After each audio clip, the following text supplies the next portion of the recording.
ஹிஸ்டரியில ஒரு இம்பார்ட்டன்டான சேஞ்ச் 1971ல நடந்தது. இந்த சீக்ரெட்டை நீங்க புரிஞ்சுக்கிட்டீங்க அப்படின்னா மணியோடைய ரியல் வேல்யூ, ரியல் பவரை உங்களால புரிஞ்சுக்க முடியும். இதை புரிஞ்சுக்கிறதுக்கு முன்னாடி let me ask you something very simple. மணியோடைய வேல்யூ இன்க்ரீஸ் ஆகுதா இல்ல டிக்ரீஸ் ஆகுதா as டைம் பாசஸ்? 2018ல நீங்க 100 ரூபாய் கொடுத்து வாங்கின பொருள் இன்னைக்கு அப்ராக்ஸா 145 rupees கொடுத்து நீங்க வாங்கணும். நம்மளுடைய கிராண்ட் ஃபாதர்ஸ் கிராண்ட் மதர்ஸ் டைம்ல 100 ரூபாயுடைய வேல்யூ இன்னைக்கு 10,000 வேல்யூவை விட அதிகம். இதெல்லாம் ஜஸ்ட் இன்ஃபிளேஷன் மட்டும் நினைச்சிடாங்க பிரதர்ஸ் அண்ட் சிஸ்டர்ஸ். 1971ல நான் முன்னாடி சொன்னிருந்த மாதிரி 1971ல நடந்த ஒரு சேஞ்ச் மணியோடைய மொத்த டெஃபினேஷனுமே மொத்த ரிலேஷன்ஷிப்பையும் சேஞ்ச் பண்ணிட்டாங்க. பிசிக்கல் கோல்ட்ல இருந்து ஜஸ்ட் ட்ரஸ்ட் மேல ரன் ஆகிற ஒரு சிஸ்டமா. நம்மளுடைய இந்தியன் ருபீஸ்ல எல்லாம் நீங்க பார்த்துருந்தீங்க அப்படின்னா ஒன்னு எழுதியிருப்பாங்க, somewhere I promise to pay the bearer the sum of 100 rupees. So how this happen? Gold ஸ்டாண்டர்ட்னா என்ன, அந்த 1971 shock என்ன, everything we will cover in this video. So let's decode the evolution of money. 1000 வருஷத்துக்கு முன்னாடி மணின்ற ஒரு கான்செப்டே கிடையாது brothers and sisters. அப்போ பீப்புள் யூஸ் பண்ணது பார்ட்டர் சிஸ்டம் அப்படின்னு சொல்லுவாங்க. சிம்பிள் டேர்ம்ஸ்ல, அதாவது லெட்ஸ் சே என்கிட்ட வீட்ஸ் இருக்கு, என்கிட்ட கோதுமை இருக்கு, இன் ரிட்டர்ன் எனக்கு சால்ட் கிடைக்கும். ஸோ இந்த மாதிரியான ஒரு சிஸ்டம், ஓகேவா? பட் இந்த சிஸ்டம்ல ஒரு இம்பார்ட்டன்டான ஒரு ஃப்ளா இருந்தது. அது என்னது? Double coincidence of wants. அப்படின்னா என்னது? ஃபார் எக்ஸாம்பிள் லெட்ஸ் சே என்கிட்ட மில்க் இருக்கு அண்ட் எனக்கு வெஜிடபிள்ஸ் தேவை. நான் என்ன பண்ணணும்? சிம்பிள், யாருக்கிட்ட வெஜிடபிள்ஸ் இருக்கோ அவங்க கிட்ட போய் மில்க் கொடுங்க. பார்ட்டர் சிஸ்டம் அது தானே. பட் அவங்களுக்கு மில்கே தேவைப்படலன்னா எனக்கு வெஜிடபிளும் கிடைக்காது அண்ட் அந்த டீலே நடக்காது. Like you understand what is the problem in this system? இந்த சிஸ்டம் வெறும் ஒரு ஸ்மால் குரூப்ல மட்டும்தான் ஒர்க் ஆகும். லார்ஜ் குரூப்புக்கு, லார்ஜ் எக்கனாமிக்கு இது ஒத்து வரல. ஸோ அதனால என்ன பண்ணாங்க? ஒரு யூனிவர்சலான ஒரு சிஸ்டமை ஃபாலோ பண்ணணும். அதை நோக்கி பீப்புள் போனாங்க. ஸோ அந்த டைம்ல எல்லாருக்குமே வேல்யூபிளான ஒரு திங்னா அது என்ன அப்படின்னு டர்ன் அவுட் ஆச்சு அப்படின்னா gold and silver. Not because இது சம்மன் வந்து ஃபிக்ஸ் பண்ணாங்க அப்படின்றதுக்காகலாம் கிடையாது. அதோடைய யூனிக் ப்ராப்பர்ட்டிஸ்னால. ஆஸ் யூ ஆல்ரெடி நோ, கோல்டும் சரி சில்வரும் சரி ரெஸ்ட் ஆகாது. இது ரொம்ப ரேரான மெட்டீரியல் அண்ட் இது வந்து டியூரபிளும் கூட, right? So because of these things gold and சில்வரை ஒரு வேல்யூபிளான திங்கா பீப்புள் கன்சிடர் பண்ண ஸ்டார்ட் பண்ணாங்க. ஃபார் யுவர் இன்ஃபர்மேஷன், 4000 வருஷத்துக்கு மேல கோல்ட் அண்ட் சில்வர் தான் மணி. மணினா கோல்ட் அண்ட் சில்வர் தான். ஃபார் எக்ஸாம்பிள் ஒரு இன்ட்ரெஸ்டிங்கான எக்ஸாம்பிள் கொடுக்கட்டுமா? எல்லா கண்ட்ரீஸ்லயுமே அவங்கவுங்க கரன்சி, அவங்கவுங்க சிஸ்டம் ஃபாலோ பண்றாங்க. கரெக்ட் தானே? நம்ம ஊர்ல எப்படி ருபீஸ், அவங்க ஊர்ல யூஎஸ்ல எப்படி டாலர்ஸ், அந்த மாதிரி இருக்குல்ல. அதே மாதிரி யூகேல அவங்களுடைய கரன்சியோடைய பேர் என்ன தெரியுமா? Pound sterling. நல்லா கேளுங்க, you will understand something very insightful. Pound sterling. இதுல ஸ்டெர்லிங்னா என்ன தெரியுமா?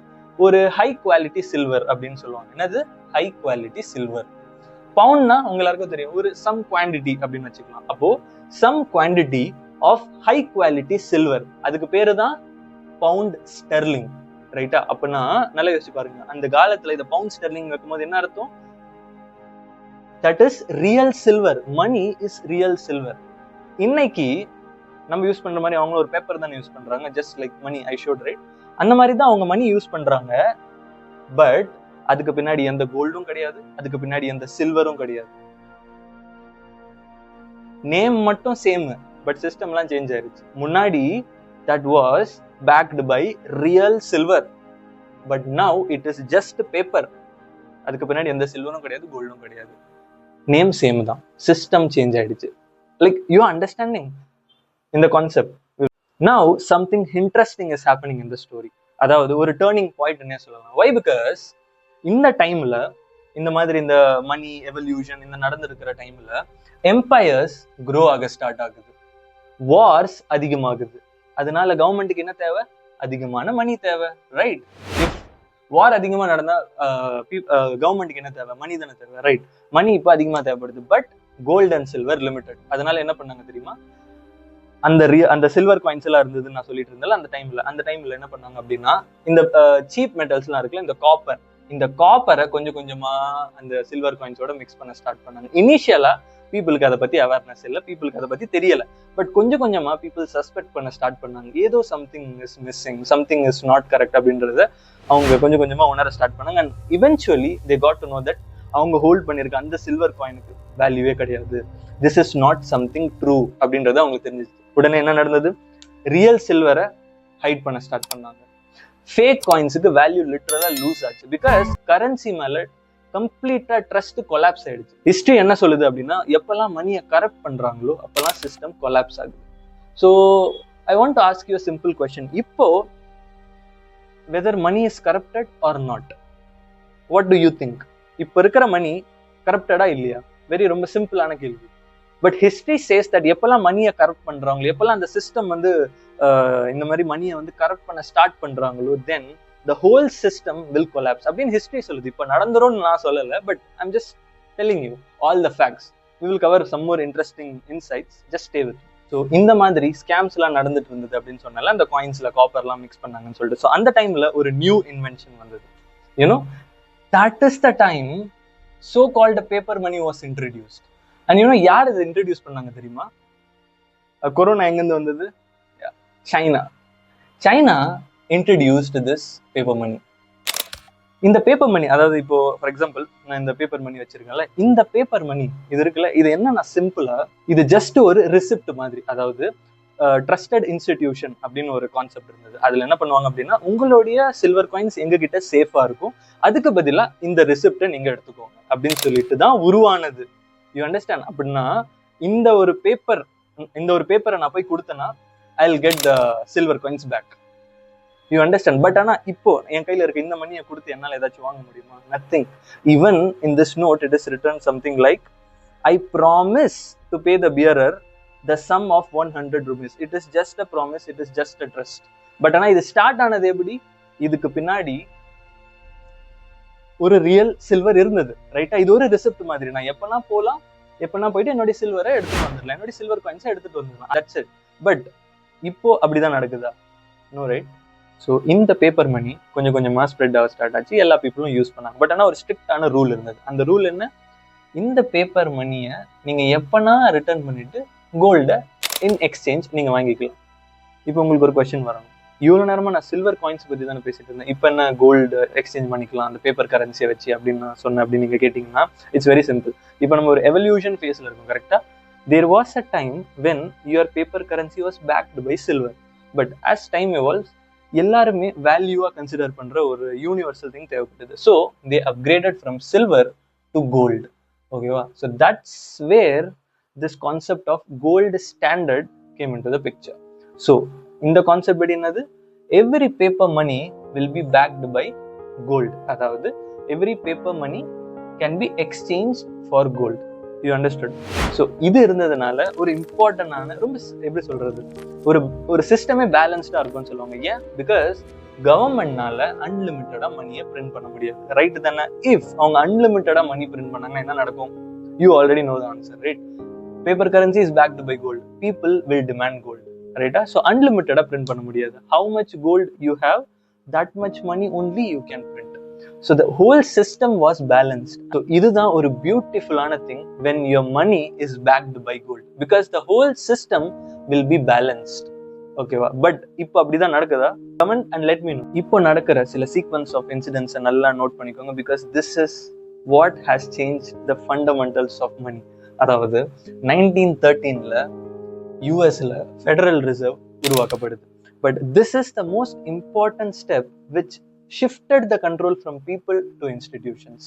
உங்களுக்கு புரியுதா? பீப்புள் கையில கண்ட்ரோல் இருந்துச்சு மணிது.